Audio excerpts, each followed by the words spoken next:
Hello friends, welcome back to the new video guys and my YouTube channel guys. Today friend we are going to talk about guys Samsung phone guys Bluetooth setting guys. And today we'll do this guys how can we disconnect guys Bluetooth speaker to our Samsung phone device. Friends, we want to disconnect guys your Samsung phone guys Bluetooth speaker.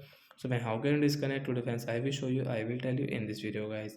So first of all guys we will on guys our phone setting to disconnect guys Bluetooth speaker.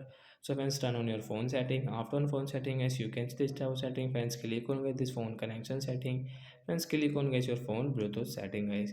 So as you can see guys, we have connected guys to JBL company speaker. So by right side icon we will tap here. Friends, you can see disconnect option.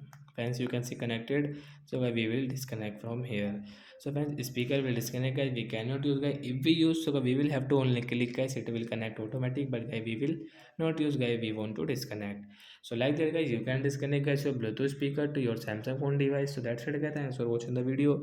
I hope friends you understood how to disconnect Bluetooth speaker to Samsung phone device. So bye guys.